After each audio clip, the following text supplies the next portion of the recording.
Good morning, happy Friday. Welcome to the Pitch Track Chronicles. I am Uncle Tess. I am here with Rob. And let me tell you, Rob, didn't get a chance to really go over this with you. But yesterday, I'm at work, I'm listening to the fan. And Evan Roberts, who I usually have a very good respect for. And, I appreciate his baseball takes. He's one of those guys that's usually able to take the fan hat off and talk just straight baseball. But he made a statement yesterday that really, really pissed me off. And there were two of them. The first one was he led off the show saying how the Astros are creeping up and are on the verge of being a better dynasty than the 90s Yankees. And I was just fucking irate. I was so mad. Don't compare this, this Astros team, they're a good team. They're good, right? I'm not taking anything away from that, right? Despite of what I feel about their first, the first year, in 17. All right, we'll leave that aside because they've been able to sustain it, which gives them a little more validity. Not a problem. It was a different era, right? You're talking about, right? You can't compare this Astros run to those 90s Yankees. It's asinine to even think that they can be comparable. Because they made their seventh straight ALDS. Good for them. Look at the division that they play in. Look how weak that division is. We had the 90s Yankees, the dynasty years, that was in the AL East. And they were competitive. Nothing came easy to the Yankees in those years. They just handled their business better than anybody else did. Right? What do you think about the comparison between this Astros team and the 90s Yankees? Are they comparable? Am I blowing it out of proportion? What do you think? I don't. If the Astros were to win 3 in a row and 4 out of 5, then maybe. But they are the closest thing to the 90s Yankees. But the 90s Yankees were in the World Series every year, and they were winning most of them. There was only a couple of years where they didn't win it. So it's. I mean, take away the cheating scandal. You can't take away what they have been able to accomplish. Getting to the ALCS every year is special. Their division this year was a lot tougher than years past. But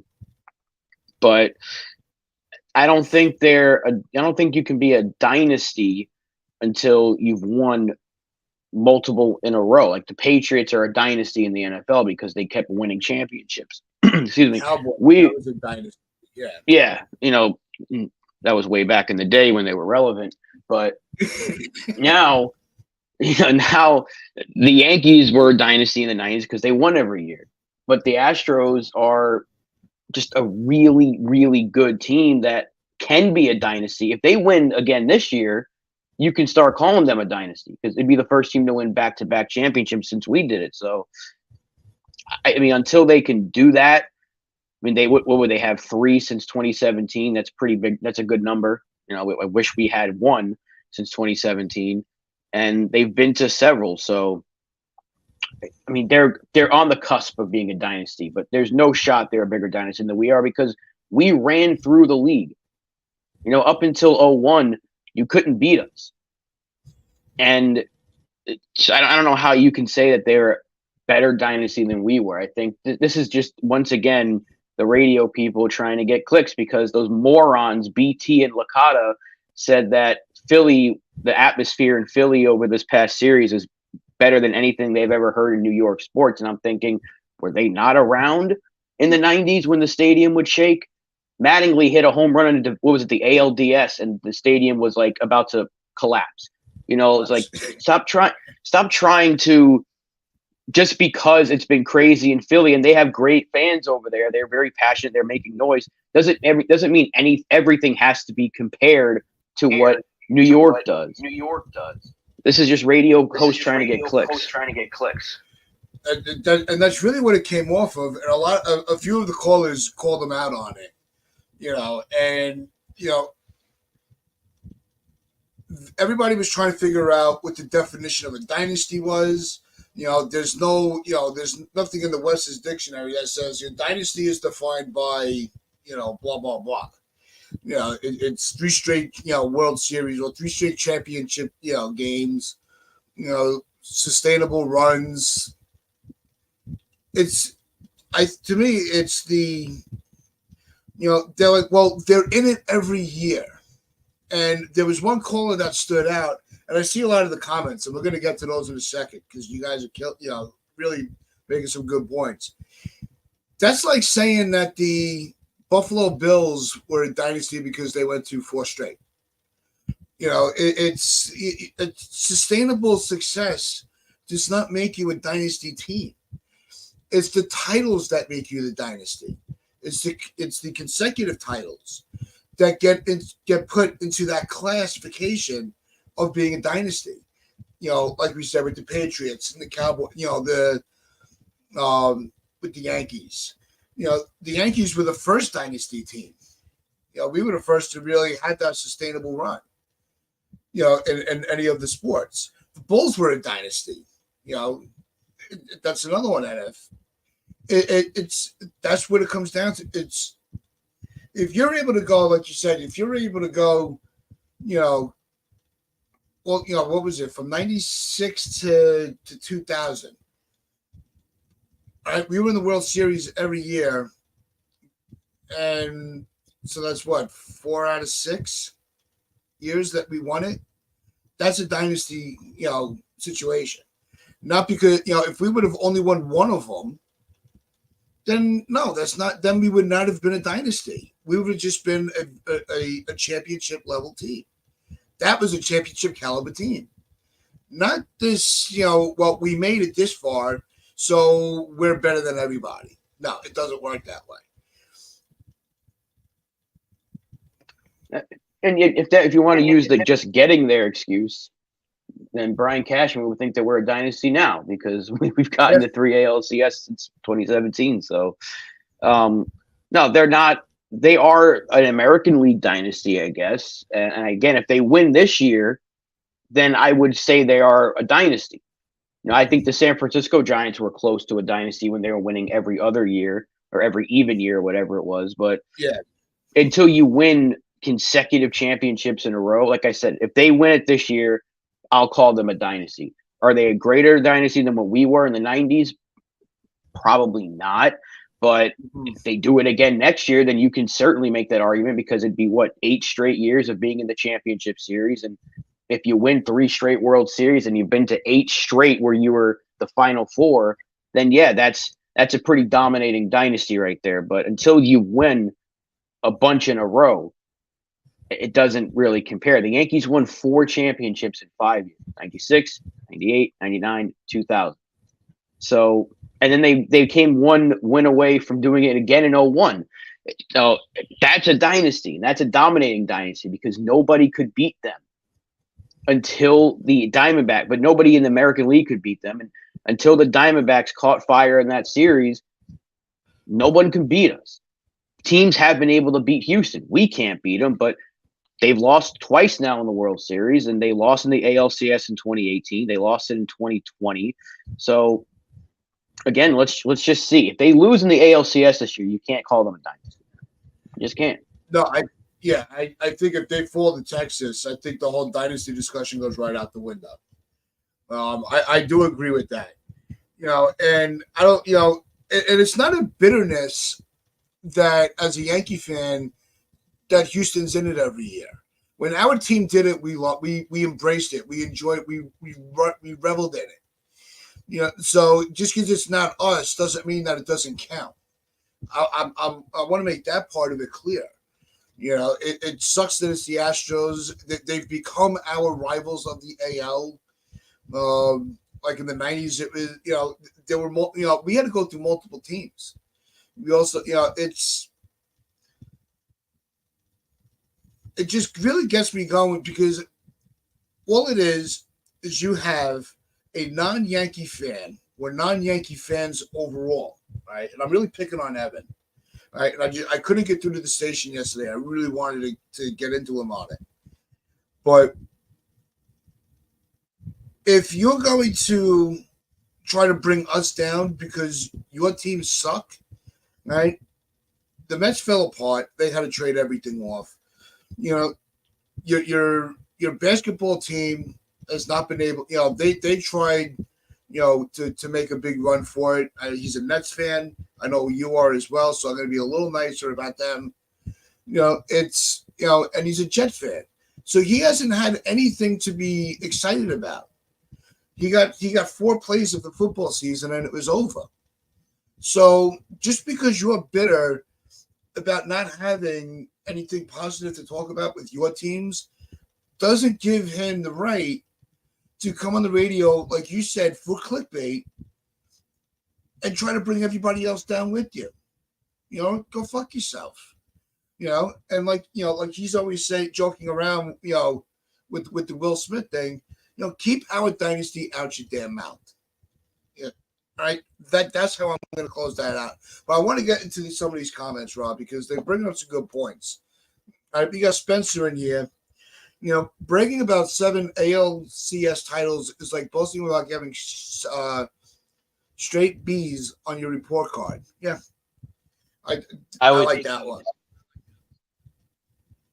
Look, I would take some B pluses on my report card. And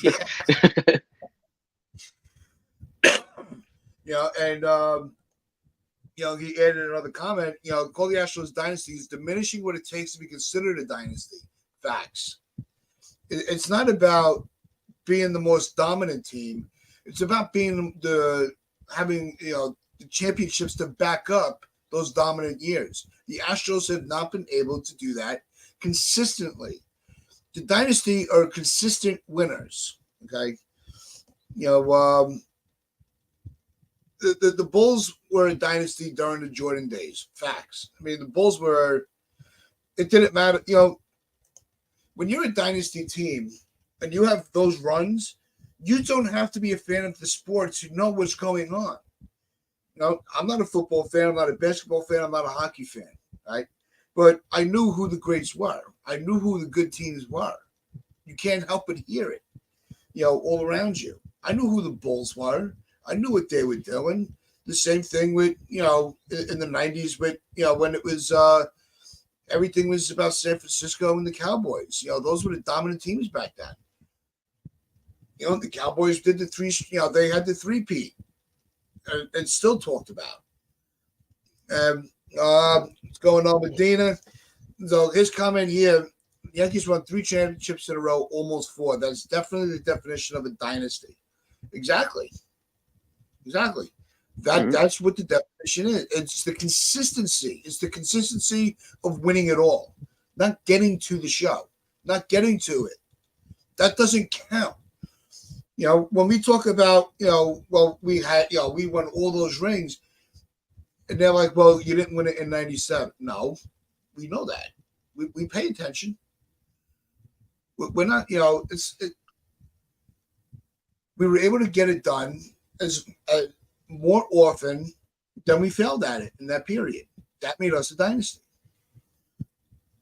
And again, the whole what people define as a dynasty, but you think about the Yankees in the 90s, think about the Patriots, you think about those disgusting Cowboys, and San Francisco, I guess, to a degree, but and Chicago and the Bulls. So until like I said, until they win multiple in a row, the whole dynasty talk isn't really there. They're a really, really, really good team that's on the verge of being a dynasty if they win again this year. I guess if they win again this year, that's a dynasty. Not NFE. The Cowgirls, that's not even an insult anymore. You can't. That's not even really. It's like when Sunil called them the G ladies or something. Like, it's just generic. Yeah. Get a new insult. Try something else, Sunil. We know Cowboys fans aren't very original, so just try to get some better jokes next time. But anyway, we're not talking football here. We're talking baseball. Let's just see what the Astros do. If they win, I've said it 3 times now, 4 times, 5 times. They win again, dynasty. more dominant than we were? No, not my opinion. But your dad here puts in there.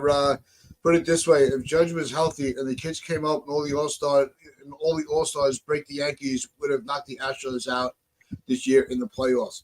I think, yeah, if we had the healthy roster, if we were able, if it wasn't for the wall in Dodger Stadium, if it wasn't for Tatis's fucking ass, and if it wasn't for an incompetent GM not being able to put a fucking team together, yeah, we could have. Rodon shit in the bed this year didn't help. Her mom with his personal issues, threw another monkey wrench into the season. There's too many ifs, though. Huh? There's too many ifs. Like we just had like a laundry list of things, but I think it's kind of just it's typical that a wall and an ass is what derailed our season. So I mean, I don't want to think about what could have been, and I don't even think we beat Houston as a healthy roster. I know we swept them, but didn't we do that to them a few years ago? We beat up on them in the regular season, and they toasted us in the playoffs. So I don't think we would have beat them in a 7-game series. We just don't have enough firepower after Cole, and we know how shaky Rodon is. I don't think we would have beat them in a 7-game set. We might have been more competitive this year with Dominguez and Wells and all them, but I still don't think we're on their level. And that's where we need to be in order to get past them eventually, is we need to be on their level. There's too many guys, even with a healthy Rizzo and Judge, there wasn't enough that would have beaten them, I don't think. I think we had a really good series against them, but Anthony, they would have smoked us, I think. I don't know if it would have been a sweep again, but I don't think it would have been very competitive. Maybe we go to 5 or 6, maybe, but I don't know. We just don't have enough to beat them. They have better. We had to face Verlander.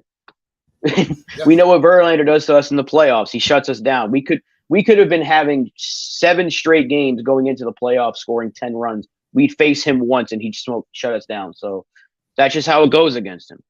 But again, we can't be thinking about what if for the Yankees, because you'd be sitting here all day listing the things that could have gone the other direction. Judge's toe and Rizzo not getting hit by an ass, and it's typical Yankees. That's how your season was derailed. An ass and a fucking concrete slab. That was the 2023 Yankees. But hey, at least we're getting some new restrooms and some new sleep areas in our clubhouse next year. Yeah, but let's segue into that, because some of the comments made by Hal. How fucking tone deaf can this guy be? He is. I don't want to hear him anymore. I was looking forward to him being a little more outspoken, coming out, addressing the issues, keeping us kind of as in the loop, I guess, as you could, without really telling, you're not going to reveal your whole plan, but at least give us something. We're getting updates upgrades in the clubhouse to make everybody more comfortable. I think Pete Simonetti said it the best. What's next? You're going to have couches in there so Boone can read them all bedtime stories after the game. It's like, yeah, it goes. Anthony Gus, what's going on, Anthony? I have seen you in the chat. It's, Boone cannot give them cookies and milk before bedtime. Pete nailed it. That was you. Obviously, you heard it. It was hilarious. Pete delivers it a lot better than I ever could. Pete's the best at it. But, it's, Medina, what Hal said made me more concerned about the Yankees. Right? We're going to make some changes, but they're going to be very subtle. Doesn't that also, doesn't that contradict itself? Aren't they pretty much saying we're going to make changes, but they're going to, you may not notice them? Like, seriously? What kind of fucking statement is that? It's just telling us everything we already knew, that they weren't going to get rid of the GM, and we knew this. So it's not surprising. I think he spoke and said a whole lot of nothing. I really wish, he's not going to come out and just tell you right then and there, hey, we're firing everybody. But if we see, when he says subtle changes, like it could be something in the analytics department. Maybe they shorten it, or maybe they just. But even if they replace the entire department, that would get out. It wouldn't be subtle. that'd be a big headline because we know the Yankees analytics department is 30 people that don't know what they're doing. So, Yep. I mean, Fishman gets fired. I think everyone's going to celebrate, and we're all going to be like, "Oh, thank you for those subtle changes, Hal." But the Yankees have all this money, and now they need upgrades in the clubhouse. That's what I don't get. Did Herman damage it that much that they need to get upgrades? Like, what are we doing here? Like, I don't see why he even had to say anything. No, Yeah, it's but like that. Like that can't be. You can't have an announcement for that. If the announcement was, look, I'm recognizing that our hitting has been an issue over the past few years. We're going to be trying to reconstructing the roster to benefit our home field advantage, and we will be working with the hitting staff very closely this offseason and try to rectify some of the issues that we've had. I'm coming on today and I'm going, you know what, Hal? It's about time you said that out loud, because that's something that his father would have said. And I try not to compare him and his father. They're two different people. They run the teams very differently. The only thing they have in common is their last name, right? But Hal, you gotta hold the feet to the fire for a fucking change. Stop with this bullshit thinking that we're just gonna be like, well, at least he makes himself available to the public, and he's not a ghost owner. I'd rather you be a ghost owner at this point and just shut your fucking mouth. Just stay away. Elliot says it perfectly. He's not helping anyone. Yeah, what Elliot said is actually perfect, though. It's like, just why give such a generic response if you're not really going to say? I would have preferred he just said, we got to fix some stuff, like the generic, like what he always says. Because saying that we've seen some of the problems and we're going to make some changes, but what are those changes going to be? Like, why are they not doing it right away? Because you weren't doing the audit. You had a whole season to know what your problems are. The people that you attack the most, the fans, have been calling out what the problems are for years. So I just wish he would just tell us straight up. Like, again, this whole cryptic thing of trying to make it be like they're smarter than we are. Everybody around baseball knows what the Yankees' problem is. Even the idiots on WFAN know what the Yankees' problem is. So they seem to be the only ones that don't want to admit it. And I'm not expecting them to fire Cashman because that's just unrealistic expectations. They're not doing it. But at least admit that it hasn't worked and you're going to do just if you say something like we're doing it, we're going to work tirelessly to get this fixed, be a politician. And some people will believe it because look at how many mindless drones are out there following politicians nowadays. So just do that and people will at least listen to you. Be like, all right, at least he's doing something. I mean, you can believe it if you want, but until we actually see what those changes are, no one's going to care about subtle changes. Like, what, you got an updated computer? Like, is that what you're going to tell us? Because as long as you still got that jackass running the analytics department and that other jackass being the GM, his team is not going to change much. You might see a couple of improvements here and there. They might rely more on the prospects instead of just throwing money at aging veterans, but that's something they should have already been doing. That's not a subtle change. That's something that should have been done long ago. That's an expectation that every other team in baseball does to try to win. So the game passed them by so many years ago, and now they're trying to play catch up, but they're trying to word it to where they're trying to be smarter. That's all they're doing. They're just trying to catch up to the rest of the league and be like, hey, it's working for these other teams. Let's try it. I don't think we're going to do too much in terms of the front office, but if they let some of these analytic people go and bring in some fresh faces and some guys that are actually new with and in tune with what's going on in the league today and not what was happening back in 2007, then we might actually be able to catch up. But until that happens, I'm not going to really care about what Hal says. I don't care about the clubhouse upgrade. You're $1 billion franchise. These guys should already have every accommodation. And I don't need to hear about that. I don't need to hear they're going to get better nap time. Where's my nap time? In kindergarten, we slept on a fucking floor. We didn't get good nap time. Come on. This is ridiculous. These are grown men and they need naps. Like, this is ridiculous. Like, I don't want to hear this stuff. I want to hear you tell me as a fan, I want to hear you tell me we know what our issues are, and we're going to do everything we can, everything we can possibly do to correct that and make this team a championship caliber team once again. You can admit your failures and also still try to be egotistical about it. Like we and flex your financial muscle. Like we know we have what it takes to get back to where we need to be. Be egotistical if you have to, even though you haven't been successful. It's ridiculous that they have to dance around these subjects and try to make themselves smarter than everybody. We know what the problem is. Fix the problem. Tell us you're going to do whatever it takes to fix it, and then people will probably buy into it a little bit. No, because how is that moron that he's going to allow Cashman, who's even more of a moron? Well, we're just going to bring back, and I can see this. I'm going to say it. I'm going to throw up in my mouth for it, but I'm going to say it anyway. Well, we're going to bring back on a 1-year deal IKF to play the outfield until we get Dominguez back, and then we'll see where we're at that point. Like you could see, I could hear the words coming out of Cashman's mouth. I really can't, because that's how they think, and that's not sustainable for success. Jonathan put it in the chat earlier.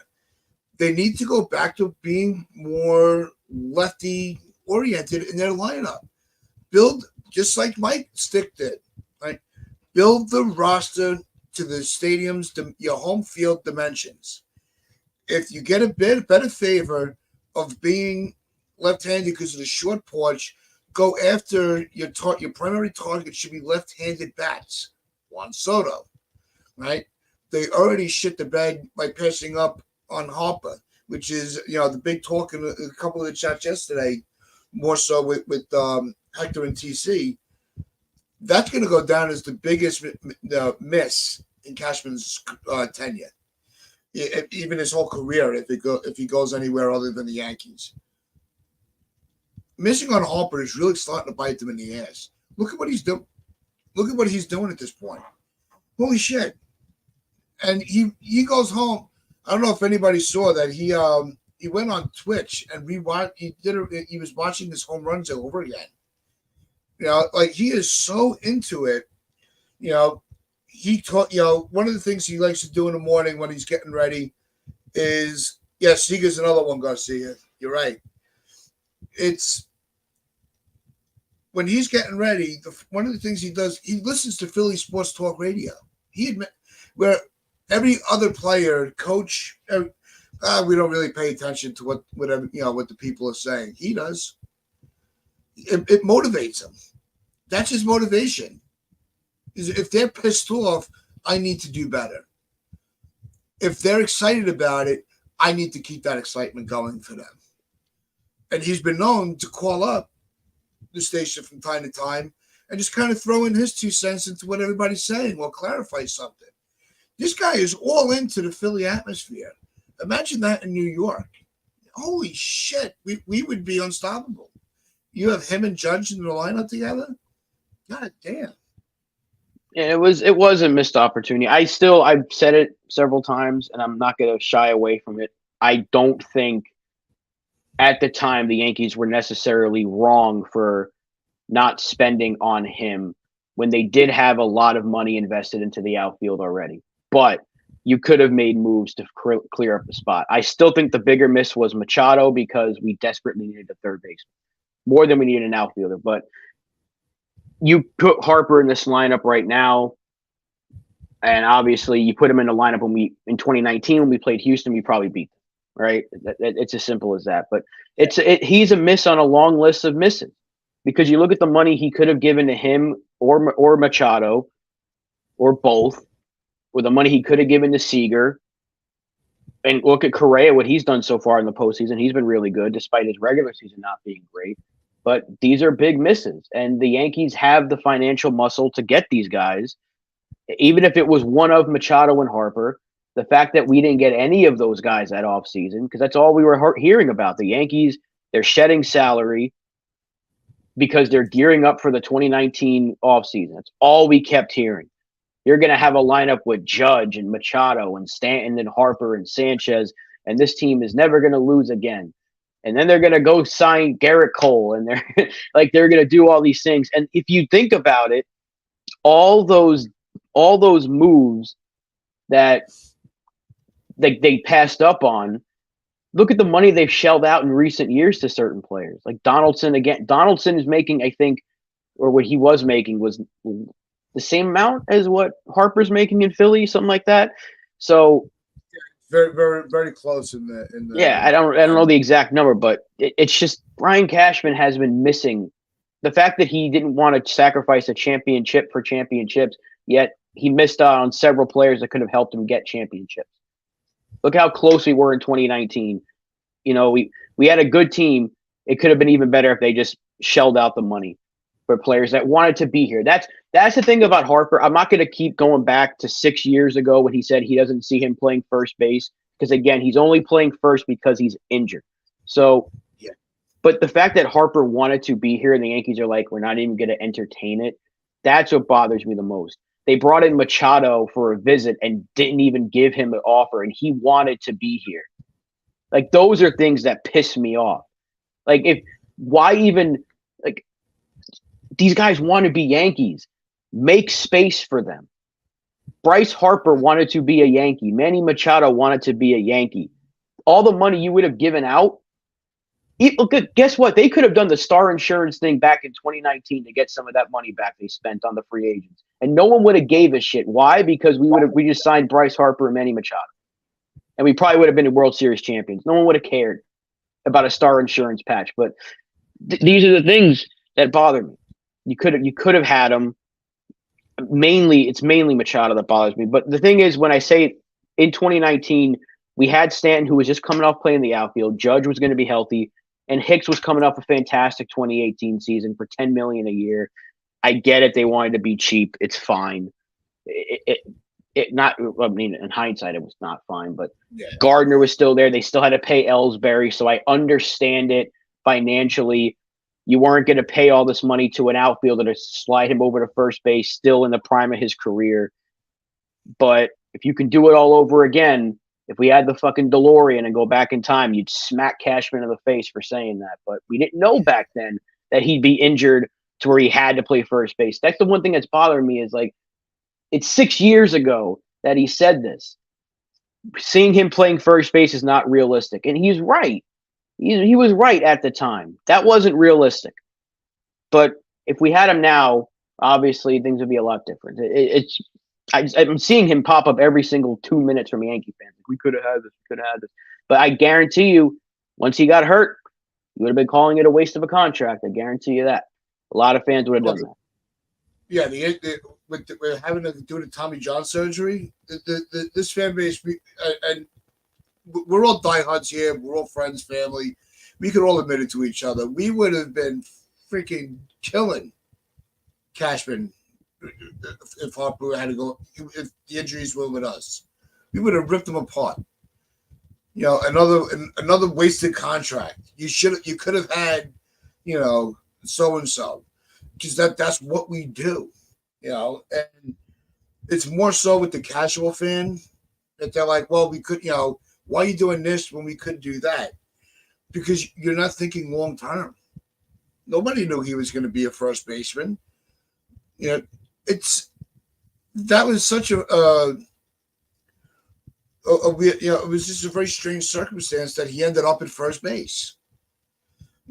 I know me, I was preferring Machado over Harper because, like you said earlier, we all agreed on it, at the time. The third base to us was more of a priority because of the outfield depth that we had. We felt that we would be able to sustain having one of the stronger outfield alignments in the league. Our infield is what we were having problems with. So that's where Machado fit in. But no, we had Andujar. So they passed up on that. And where's he now? It's that I think that the Machado move could be held in more disdain than his passing on Harper. But Harper, because of the way that he plays in the postseason, he's going to be the guy that it's on the front of everybody's mind when it comes to the big misses from Cashman. That's just the way it is. It sucks. Yeah. Yeah. Jonathan, Jonathan, like, but I'm talking about when Harper was a free agent. What was he, like, 25?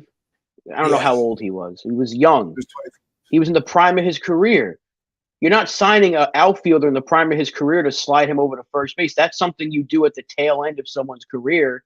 Like, that's something that I don't know where he is. He might pop up any second now. But Yeah. he always talks about moving Judge or moving Stanton to first base because he doesn't think their bodies are going to hold up or whatever. That's something you do when a player's like at the tail end of their career and they can't move. Like I can honestly see Stanton at some point maybe getting reps at first, but he can't move his legs. So that the fact that he might have to stretch out, that terrifies me. But No, you can't have Stanton stretching for yeah, you can't you can't have him barely. Yeah, he can barely move. So, but signing Harper when he was in the prime of his career and a really good outfielder to play first, that wasn't realistic. It wasn't. So Cashman wasn't wrong saying that.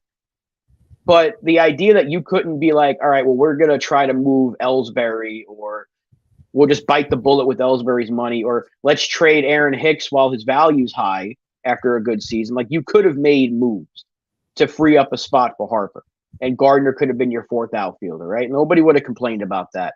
But the one thing I will not say he was wrong about, he was wrong for not even entertaining him or giving it a shot to go get a guy that wanted to be here. But he wasn't wrong for saying first base wasn't a realistic option. It wasn't. He was in the prime of his career. He didn't need to move to first base yet.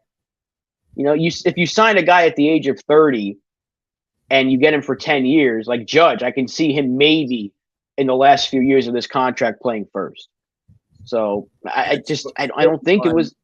Yeah, he wasn't wrong for saying that, but he was wrong for not even trying to make an attempt at Bryce Harper. What's going on, Damien? Welcome to the chat. Chris throws this one out here. All right, Chris, welcome back into the fold. Do we agree that Cash is wasting Cole's prime? Absolutely, we do. I do. That's why the biggest talking point throughout all the streaming channels, whether it's us, Pete, Hector, TC, Jason, we know we know who we all, they all are. This is going to be the most important offseason that the Yankees have had. I want to say probably since 2009, that season. And it might be the biggest one for another 10 years. This is going to define whether the Yankees are still, can still be the Yankees, or if they're just going to be that a mediocre team, in a prime market. That's what it's going to come down to. This is where the Yankees need to go back. They need to go old school and just flex every muscle they can and bully everybody out of the way of any player that they need. I don't want to hear that Cohen offered the most money to this player. You're the Steinbrenners. You have money too. And I don't think there's any player or any owner rather, that's just going to start giving out blank checks just to outbid everybody. Because it's also going to come down to what their needs are. They're not going to overspend on things they don't need, but you have to overspend on things that you do. Like Yamamoto, to me, that's a priority. Right? If you have to give him an extra year, and an extra $20 million, that's fine. Because what you could do is you could also, then you could go, all right, rather than giving another big contract to Bellinger, just make the trade for Soto. Where you're not going to have to, you might have to overspend with an extra prospect or two, but it's not going to really cost you your bank. So that's where Cashman has really got to be creative and really learn how to properly GM in the offseason because he sucks at it. It might financially make more sense to sign Bellinger and Yamamoto because Soto's going to get a lot more than Bellinger, money-wise. Soto's probably going to get 30 some odd million in arbitration alone this year. And then you're looking at his free agent contract at the age of 26. So he'll probably get Judge money. I don't know if the Yankees want to pay that. I would, if it was up to me, I'd get him in a heartbeat. But financially, it might make more sense to go Bellinger, Yamamoto, which wouldn't be a bad offseason by any means if those are the two big moves. Trust me, that's not a bad offseason. Like, that attacks two needs. And Bellinger, I think, would be really good here. But and also it solves first base down the line, doesn't prevent you from having to move, and it doesn't clog up Spencer Jones and Dominguez when they're both ready. When Dominguez is going to be healthy next year, he gets back to center field. Spencer Jones is ready, he's your left fielder. Bellinger gets first base. Everything kind of works itself out. The Yankees don't need to make 17 different moves because at full strength, they do have a good team. It's a team that should be a playoff team. It's a team that should be competing for a championship. You add Bellinger to this lineup with a healthy Judge, hopefully healthy Rizzo, and a better Giancarlo Stanton. Let's say they keep Gleyber Torres, they extend him. You got a really, really solid, and then you hope that the kids like Volpe and Peraza take that next step, Wells, and you have that mix that we've all been asking for: good talent, good veteran talent, and you're trusting the kids with premium positions. And then if you put Yamamoto behind a hopefully better Rodon and with Garrett Cole leading the pack, your rotation is really good. The Yankee bullpen's already strong. You can certainly try to make a small trade or two to add to that. And you've got a really good team. So we don't need to make 100 different moves to fix this team. But the Yankees don't want to spend it though, but they can. They have money coming off the books, and if they can try to move a DJ LeMahieu contract, I don't think it'll happen, but you can make things happen to where you can afford Bellinger and Yamamoto, and you can make some smaller trades for the bullpen, and you've completely, just two moves alone, attack so many needs. Like, again, because for now, first base is Rizzo, and if you get Bellinger, first base is solved. If you keep Torres, guess what? You've got a guy coming off of two really good seasons to be your second baseman. He's only 26, 27. Volpe's your shortstop. Peraza's your third baseman. The future's set there. You have Spencer Jones, who's going to be ready as soon as this year. Dominguez, when healthy, he's ready. And you got Aaron Judge, the best player in baseball. That should be good enough. And you got several other prospects you have in the pipeline. And the pitching, we have several prospects coming up as well. But if you got Cole, Rodon, Yamamoto as your top three, and we saw what King can do, that's a strong four-man rotation. You can put Cortez, Schmidt, you can fill out that rotation with one other guy. And the bullpen's strong every year. That's one thing Cashman never fails at, is having a strong bullpen. We just need a closer. We just need a guy that we know can lock down the ninth inning. We got really good arms, but we don't have that one guy that can lock down the ninth inning. So if he gets that, I'm not saying Hader, because I don't know if we're going to spend for three different premium free agents, but maybe you make a move for a guy like, I don't know, I don't want to put Holmes back in the closer role, but Gallegos from St. Louis not really having a good year, didn't have a good year. But they could find a way. They could find a way to add to that bullpen. But two moves are good. Those are good moves, and it does help your team with what you need. You need a lefty power bat that can play the outfield. Bellinger does that. I'm starting to come around to the idea of Bellinger more over Soto, because I just don't think we're going to go get him and pay him at the same time. I just don't see us giving up. I would do it. I just don't see Cashman doing it. So I'm starting to lean more towards Bellinger because I want to keep my expectations semi-realistic. I know they want to get under a certain amount of money. Signing Yamamoto and Bellinger could allow you to get under that 297 and still field a really freaking good team. So I'm starting to come around to that idea more. But don't get me wrong. If we can get Juan Soto, go get Juan Soto. Yeah, no, it would have to be the right type of situation. But it's, we kicked this part off with Cole, and the season that he had, Spencer threw out, is he going to be able to repeat it? I think that Cole has that mental toughness that he can. He's very disciplined with his routine. This is not the first season that he's had like this. He had one a couple years ago and got, but unfortunately it was right alongside Verlander, who was, it was one of those, either one could have gotten the Cy Young. It went to Verlander at the time. But, Cole's been able to do this on a regular basis. So I'm not worried about Cole. And if you notice, the one thing that Cole has improved on, and I think can be done again, is cut the long ball out. There was not a lot of home runs hit off him. Unless your name was Devers, really nobody hit him. So you also put in here, Spence, that if we get Yamamoto, what do you say? Oh, yeah, this is the move that puts us over the top. Are we saying that? No, what I'm saying is if we're able to get Yamamoto, right, that sends a message that the Yankees are back to being a force to be reckoned with. There has to be the first move has to be made. If you're able to outbid other teams and land Yamamoto, that gives you a little bit of an edge going further into free agency. It makes your team more inviting for free agents to kind of be like, what are they doing over there? Telling their agents, give them a call, see if we can make a deal. See if we fit into what they want to do. It just opens up the line of communication with the free agency if the Yankees show that they're willing to open up their wallet. Because if the Yankees, we've seen it with Judge, right? We've seen it with Cole.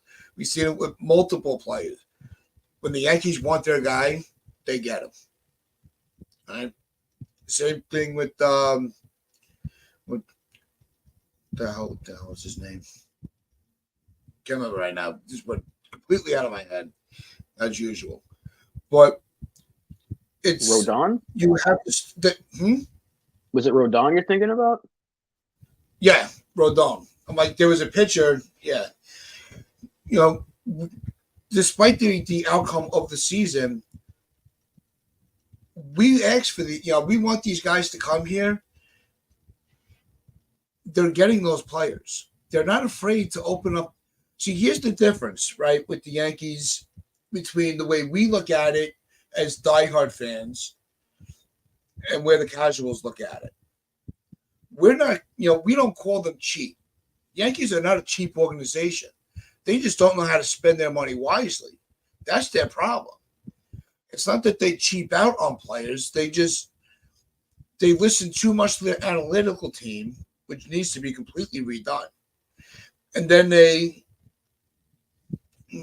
make their moves from there. And they, more often than not, we'll get those players that give us that spark and we're all excited. And then they kind of fizzle out. Like Donald always says, they need to stop with the retreads. They need to stop bargain bin shopping. This offseason, I think they start going back to shopping at Tiffany's, rather than the Dollar Tree. I really think that my gut is telling me that they are going to go balls in on Yamamoto. They're going to land him, and then they're going to start strutting around going, all right, who else do we want? We're not done yet. Right? Do you agree that the Yamamoto, getting Yamamoto opens up the floodgates for free agency that will make the Yankees more inviting? Yeah, and I also something Elliott said earlier. He knows Yamamoto is good, but the Yankees are putting their faith and next move into a Japanese pitcher. It just looks desperate and futile. You're betting on Yamamoto. I am, because we've seen the Yankees sign several major league pitchers that get tagged. I look at Senga's success with the Mets this year. No one's been able to solve him. I look at Tanaka's success with us. He was pitching hurt. He was pitching with a bone floating around his elbow, and he was still really good. There's been a lot of players that have come over from Japan recently that have found success immediately. It's not that much of a gap anymore. It seems like the talent, Otani, it seems like the talent in Japanese baseball has taken a step up to where it's not going to be that much of a challenge coming over. It will be a challenge, don't get me wrong, but Yamamoto is really freaking good. It doesn't happen by accident. It's not like he's playing against a bunch of children in Japan. He's playing against good players. There's a lot of really good players over there. So I think Yamamoto really does change the landscape for this team because Senga was freaking amazing for the Mets this year. And I think if we can get something like that, put him behind Cole and Rodon, it's going to make everybody better. And if you do show, to your earlier point, that if you are willing to pay the money, then other players be like, hey, well, I'll go sign if you're willing to pay me. And I think if we can get Bellinger and Yamamoto, that kind of sends a message that we're going to spend again, and that's not spending incorrectly. That's getting Bellinger attacks a major need.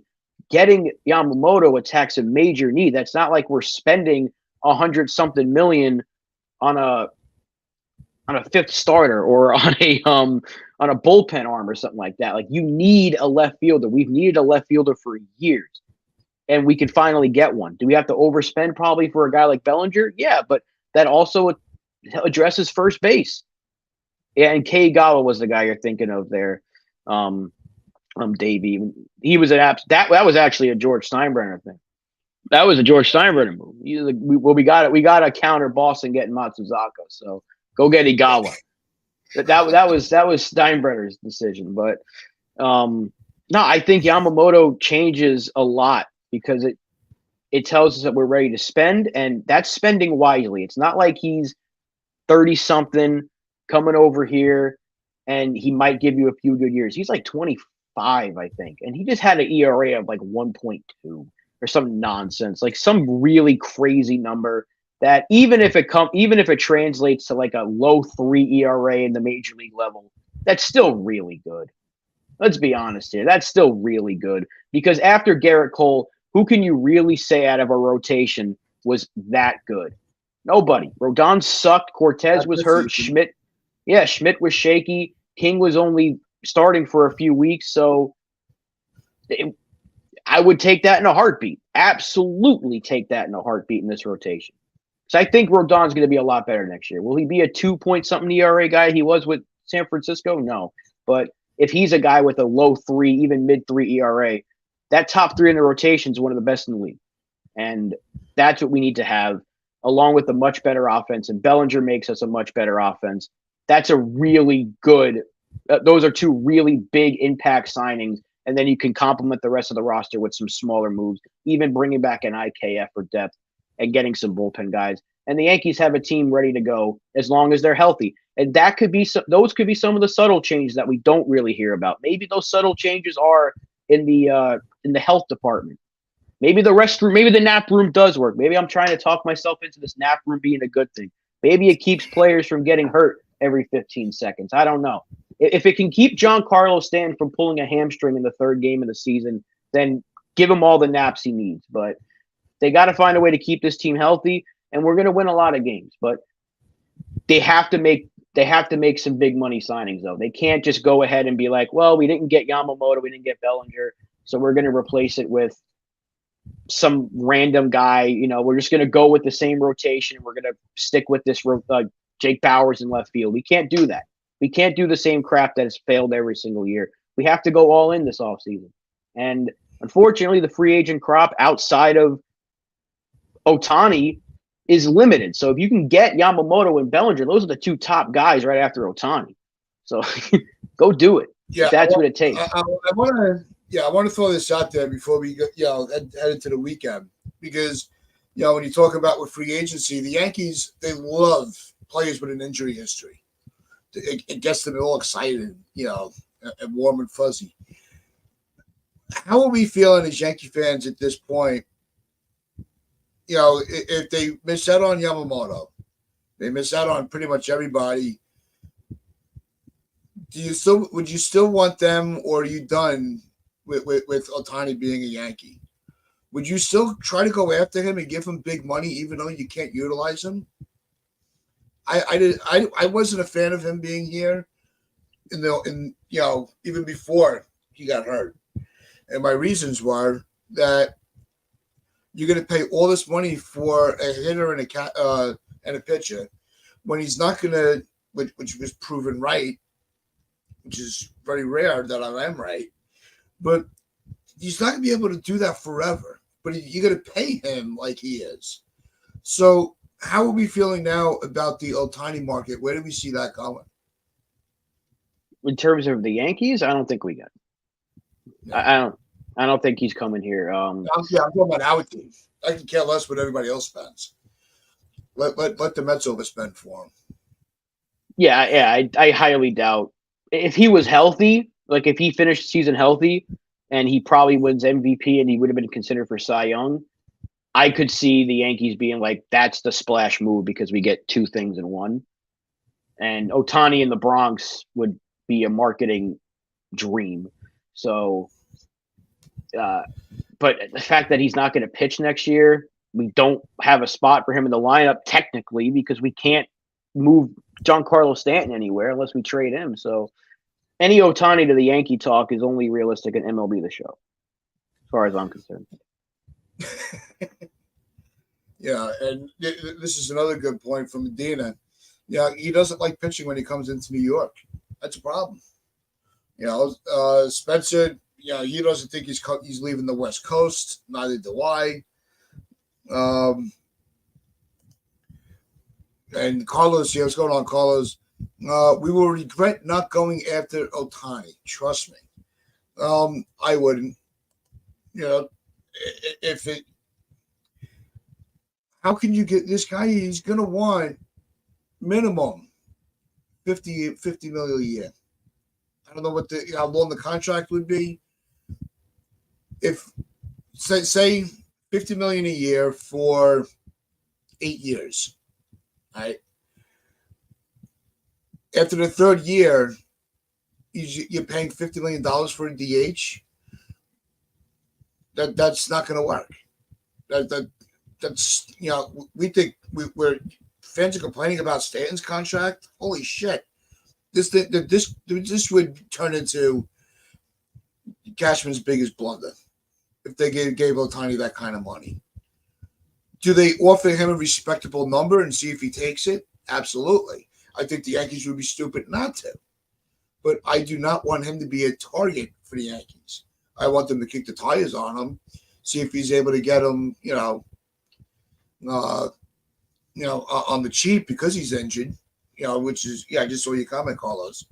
Now that he's cheaper, you might get him on a little bit of a discount, but not much because he knows his age.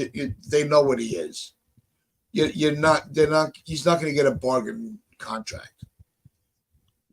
And whoever signs him, there's going to be some big clause that if he doesn't pitch, like they have to make it might be like a lower AAV year one because he's just going to DH, and then there's going to be some sort of injury clause, like if he can't pitch next year, if he gets hurt again, then maybe they get some money. I don't know how it's going to work.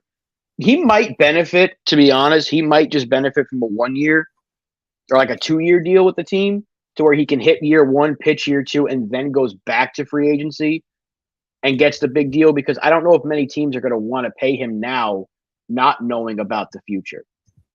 Because he's already had 2 injuries on that elbow, right? Since he got here. He got hurt in 2018, I think, right? His rookie season. So it was in 2019. But I know he's already had a couple of injuries on that elbow. Teams are going to be a little wary of that. So might be they give him like Dev, I think maybe it's a 1 or 2 year deal, maybe with like an option or some crazy thing. Like what was it that we did with Britain where like we had like that mutual option or something, and if he accepted and we accepted it added like 2 years. I don't know. It might be some weird contract with him, but it might benefit the team that signs him this year and Otani if he takes a short term, gets healthy, proves he's healthy, and then cashes in big. But then he'd be 2 years older, so who knows? It's going to be so strange. He might be the weirdest contract we've ever seen in baseball with Otani this year. Because someone's going to pay him. I just don't know for how many years. Well, that's why I always thought it'd be with Otani, it's going to have to take a lot of creativity. And I went, full, Tats mode and tried to come up with how I would, construct the contract. And I would have so many stipulations in it. It would be a legal team would have a migraine when I was done, because I would have where it's almost you're giving him 2 separate contracts, one for his hitting, one for his pitching. So you get, say you sign him for $50 million a year, right?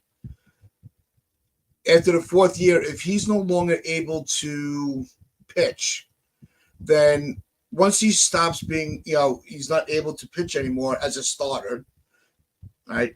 As a starting pitcher, that 50 million goes down to 30, which nobody would ever do. But I'm not paying a DH 50 million a year. I don't care where the numbers are as time goes on. Because we look at, everybody wants to talk about, how Stanton's contract is holding everything up.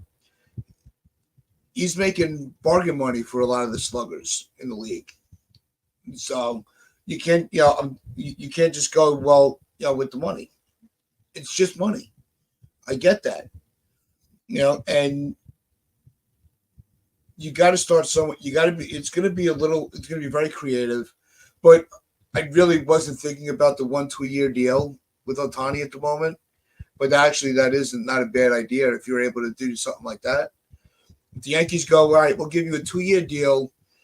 We'll give you, 20 for the first year.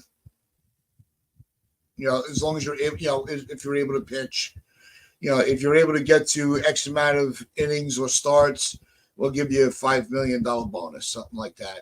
And then the second year, giving him like a $25 million for the year.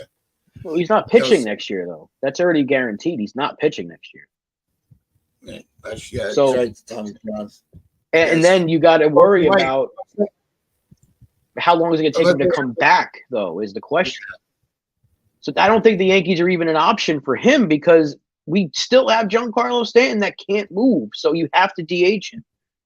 So you're not going to sign Ohtani and keep Stanton on the bench. You'd have to move Stanton. The only way we get Ohtani is if a team like the Dodgers is like, pay half of Stanton's money and we'll take him. And they'd fix him. I guarantee you that. He'd go back to being a damn good player with the Dodgers. And he'd probably find a way to keep him healthy because look what they did with J.D. Martinez this year. But that's the only way because Ohtani can't play the outfield because he can't throw. And not because he has a bad arm, but he's got the surgery. So you're not going to have him throw on the same arm that he's going to be pitching with in a year and a half from next year's starting point because he got hurt. I think they shut him down, September? So figure it takes a whole year just to come back and start throwing again. Even if he's back to pitching somehow by September of next year, you got to work your way back from that. And he's going to be hitting all season. It's going to be weird. It's going to be such a weird deal that I don't think the Yankees have a shot at him. If he was healthy, then I would definitely be discussing Ohtani in the Bronx more. But even an incentive-laden deal doesn't really make sense because we don't have a place to put him, which is crazy to think because Stanton, it's Stanton. Unfortunately, Stanton can't move. He can't run. If Stanton could play a good outfield, a semi-good outfield, this wouldn't be an issue. Like, all right, we'll just put Stanton in left and Ohtani's your DH. And then when Ohtani's healthy, he's your pitcher and he's a DH, you're fine. But Stanton, his legs are like rocks basically out there. So, and it's a strange situation. But I think if whoever gets Ohtani, it's going to be a strange contract like you laid out. There's going to be so much incentive laid out there, bonuses. If he's healthy, if he's not, we're going to get some money back or whatever it may be. The Mets were about to sign Correa to some strange deal like that if his knee didn't hold up or his back didn't hold up, whatever it was. So you could see something similar with Ohtani. But I do think the 1 or 2 year deal could really, really benefit him and a team that signed him. Yeah, you saw, the Yankees. I think the Ohtani needing Tommy John really just. I mean, you talk about just slamming on the brakes on any progress of him getting that mega contract. I think that's gone. I don't think he would get that even after he proves he's healthy, because like you said, this is the second time he's had an issue with his arm where he couldn't pitch.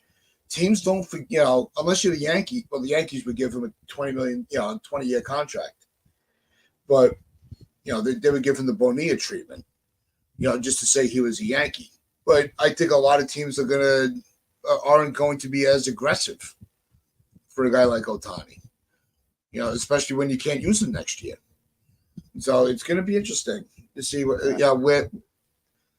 But all right, that will be wrapping things up for us today. We do appreciate everybody that was hanging out with us in the chat, and we will be back probably on Tuesday. We will be doing our shows Tuesdays and Fridays for the time being. It all varies on how the headlines move around.